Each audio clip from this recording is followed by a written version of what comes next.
அனைவருக்கும் வணக்கம். இன்னைக்கான அரசியல் அப்டேட்ல நம்ம பார்க்க போற ரொம்பவே பரபரப்பான தகவல் என்ன அப்படின்னு பார்த்தீங்கன்னா, ஈரான் மீது இஸ்ரேலும் அமெரிக்காவும் தொடர்ந்து போர் புரிந்து வந்துட்டு இருக்கக்கூடிய நிலையில அதற்கு தக்க பதிலடி ஈரானும் கொடுத்துட்டு இருக்காங்க. இந்த நிலையில பார்த்தீங்க அப்படின்னா, அரபு நாடுகள்ல இருக்கக்கூடிய வங்கிகள், அரசு நிறுவனங்கள் மீது பார்க்கும்போது ஈரான் தாக்க போகிறதாக ஒரு அறிவிப்பு வெளியாகி இருக்கிறது.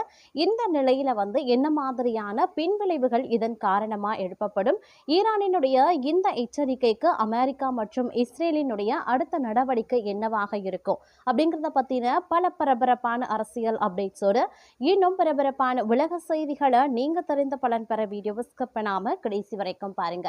வீடியோக்குள்ள புகிறதுக்கு முன்னாடி இது வரைக்கும் நீங்க நம்ம சேனலை சப்ஸ்கிரைப் பண்ணல அப்படின்னா உடனே சப்ஸ்கிரைப் பண்ணிக்கோங்க. அப்படியே பக்கத்துல இருக்கக்கூடிய நோட்டிபிகேஷனுக்கான பில் பட்டனையும் பிரஸ் பண்ணிக்கோங்க.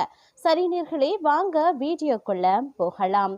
தற்போதைய சூழ்நிலையில பார்த்தோம் அப்படின்னா, ஈரான் மீது பார்க்கும்போது சரியான போரை அமெரிக்கா மற்றும் இஸ்ரேல் தொடர்ந்து நடத்தி வந்துட்டு இருக்காங்க. அது மட்டும் இல்லாம இந்த சூழ்நிலையில பார்த்தீங்க அப்படின்னா, ஈரான் மீது பார்க்கும்போது அமெரிக்காவும் இஸ்ரேலும் போர் தொடர்ந்து வந்துட்டே இருக்கக்கூடிய பட்சத்தில் ஈரானும் தக்க பதிலடி கொடுத்து வரக்கூடிய நிலையில் அரபு நாடுகளில் இருக்கக்கூடிய அமெரிக்கா மற்றும் இஸ்ரேல் வங்கிகள், நிதி நிறுவனங்கள் குறிவைத்து தாக்குதல் நடத்தப்படும் அப்படின்னு ஈரான் வார்னிங் பண்ணியிருக்காங்க. அதோடு பொதுமக்கள் இந்த இடங்களை விட்டு விலகியே இருக்க வேண்டும் அப்படின்னு ஈரானும் அறிவித்திருக்கிறது. இதனால போர் மீண்டும் உக்கிரமாகி இருக்கிறது அப்படின்னு நான் சொல்லணும். ஈரான் மீது அமெரிக்காவும் இஸ்ரேலும் போர் புரிந்து வந்துட்டு இருக்கக்கூடிய சூழ்நிலையில் இதற்கு ஈரானும் பதிலடி கொடுத்து வந்துட்டு இருக்கு. இஸ்ரேல் அமெரிக்காவின் பாதுகாப்பு படைதளங்கள் இருக்கக்கூடிய சவுதி அரேபியா, ஐக்கிய அரபு அமீரகம், கத்தார், பஹ்ரைன் உள்பட பல நாடுகள் மீது ஈரான் தாக்குதல் நடத்தி வந்துட்டு இருக்காங்க. இதனால அமெரிக்கா கடும் கோபம் அடைந்திருக்கிறது. ஈரான் மீதான தாக்குதலை வலுவாக்கியும் இருக்கிறாங்க. இந்த நிலையில தான் தற்போது ஈரான்ல இருக்கக்கூடிய முக்கிய வங்கியின் மீது தாக்குதல் நடத்தப்பட்டும் இருக்கிறது. தலைநகர் டெஹ்ரான்ல பேங்க் செபா என்ற வங்கி செயல்பட்டு வந்துட்டு இருக்கு. இந்த வங்கி அந்த நாட்டின் பொதுத்துறை வங்கியாகும். மேலும் ஈரானின் இராணுவத்துடன் நெருக்கமாக செயல்பட்டும் வந்துட்டு இருக்கு. இங்கிருந்து தான் இராணுவ தளவாடங்களுக்கு பணம் அனுப்பப்படுவதாக கூறப்படுகிறது. இந்த வங்கியை குறிவைத்து தாக்குதல் நடத்தப்பட்டிருக்கிறது. இதுல வங்கியுடன் இணைந்த நிர்வாகம், கட்டடம் சேதமடைந்தும் இருக்கிறது. இதனால ஈரான் கடும் சினம் கொண்டிருக்காங்க. இந்த நிலையில தான் தற்போது ஈரான் பரபரப்பான வார்னிங்கை கொடுத்திருக்கிறது. ஈரான் தலைநகர் தெஹ்ரான்ல காகதம் அல் அன்பியா என்ற பெயரில் இராணுவ தலைமையகம் செயல்பட்டு வந்துட்டு இருக்குங்க. இந்த தலைமையகத்தின் செய்தி தொடர்பாளர் இப்ராஹிம் அமெரிக்கா, இஸ்ரேல் மட்டுமின்றி அரபு நாடுகளுக்கு கடும் வார்னிங் செய்திருக்காரு.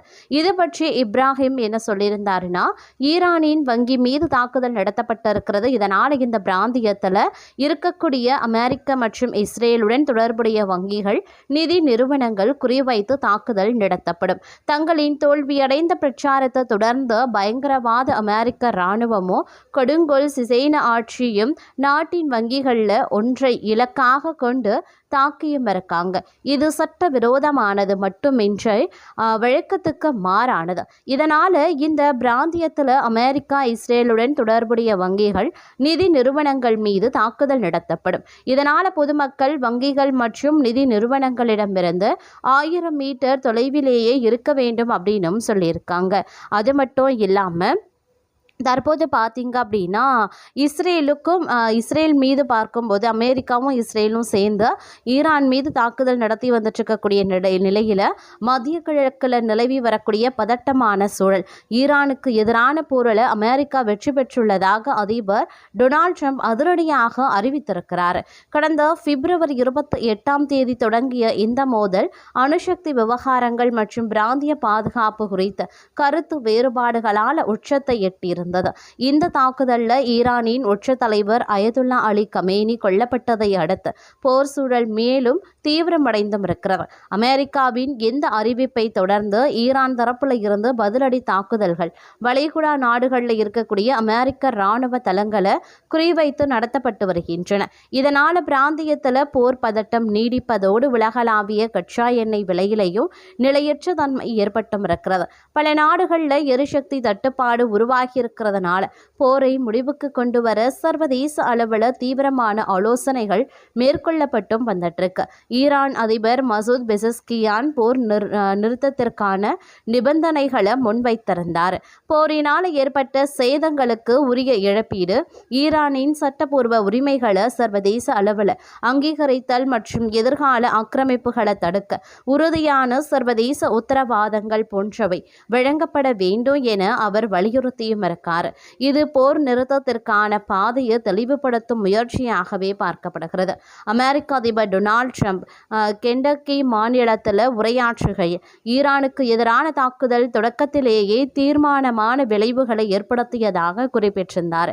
வெற்றியை தாங்கள் கைப்பற்றிவிட்ட போதிலும் பணியை முழுமையாக முடிக்க அமெரிக்கா தொடர்ந்து ஈடுபடும் என்றும் முன்கூட்டியே பின்வாங்கும் பேச்சுக்கே இடமில்லை என்றும் அவர் உறுதியாகவே தெரிவித்திருந்தார்.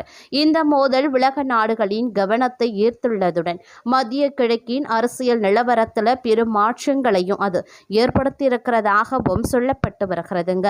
அது மட்டும் இல்லாமல் இஸ்ரேல் ஈரான் இடையே மோதல் ஏற்பட்டிருக்கக்கூடிய நிலையில் இரண்டாவது வாரமாக இந்த மோதல் நடைபெற்று வருகிறது. இதற்கு இடையில ஈரானில் இருந்து உலகெங்கும் இருக்கக்கூடிய ஸ்லீப்பர் செல்களுக்கு மெசேஜ் அனுப்பப்பட்டு இருக்கிறதாகவும் அந்த மெசேஜை அமெரிக்க உளவுத்துறை ஏஜென்ட்டுகள் இடைமறைத்ததாகவும் சொல்லப்படுகிறது. இதை இடைமறைத்து அமெரிக்க ஏஜென்ட்டுகள் கேட்டதாகவும் தகவல் வெளியாகியும் இருக்கிறது. இது தொடர்பாக இப்போ நாம தெரிஞ்சுக்கலாம். அதாவது மத்திய கிழக்கில் கடந்த பிப்ரவரி 28 மோதல் வெடித்திருக்கக்கூடிய சூழ்நிலையில் இஸ்ரேல் அமெரிக்கா இணைந்து ஈரான் மீது தாக்குதலை நடத்தியிருந்தாங்க. இந்த மோதல் இரண்டாவது வாரமாக தற்போதும் தொடர்கிறது. நாளுக்கு நாள் நிலைமை மோசமாகி வருவதனால பதற்றம் அதிகரிக்கவும் செய்திருக்கிறது. இதற்கிடையே ஈரான் நாட்டில் இருந்து வந்த என்கிரிப்ட் செய்யப்பட்ட தகவல்களை அமெரிக்க உளவு ஏஜென்ட்டுகள் இடமறைத்திருக்காங்க. இந்த சிக்னல் வெளிநாடுகளில் செயல்படக்கூடிய பட்சத்தில் தற்போது பார்த்தீங்க அப்படின்னா இது மெசேஜாக மாற்றப்பட்டிருக்கிறது. இந்த நிலையில் இந்த மெசேஜாக இருக்கலாம் அப்படின்ற கவலையும் எழுந்திருக்கிறது. பிப்ரவரி 28 அமெரிக்கா இஸ்ரேல் கூட்டு தாக்குதலில் உயிரிழந்த ஈரானின் உச்ச தலைவர் அயதுல்லா அலி கமேனியின் மரணத்தை தொடர்ந்து இந்த மெசேஜ் அனுப்பப்பட்டதாக தெரிகிறது. ஈரானில் இருந்தே அந்த மெசேஜ்கள் அனுப்பப்பட்டதாக அந்த எச்சரிக்கையும் குறிப்பிடுகின்றன. ஈரானில் இருந்து வந்த அந்த சிக்னல் பல நாடுகள் வழியாக மீண்டும் ஒளிபரப்பப்பட்டதாக அது பார்க்கவே பெரும் கவலையை ஏற்படுத்தக்கூடிய வகையில் இருந்ததாகவும் தெரிவிக்கப்பட்டிருக்கிறது. அதே நேரம் இந்த மெசேஜ்கள் என்கிரிப்ட் செய்யப்பட்ட நிலையில் இருந்ததால் அதில் என்ன தகவல்கள் கூறப்பட்டிருந்தது என்பது குறித்து தெளிவான தகவல்கள் கிடையாது. அதே நேரம் ட்ரைகோபிஷன் கீ வைத்திருப்போருக்கு மட்டுமே அதில் என்ன மெசேஜ் இருக்கிறது என்பதும் தெரிய வரும்.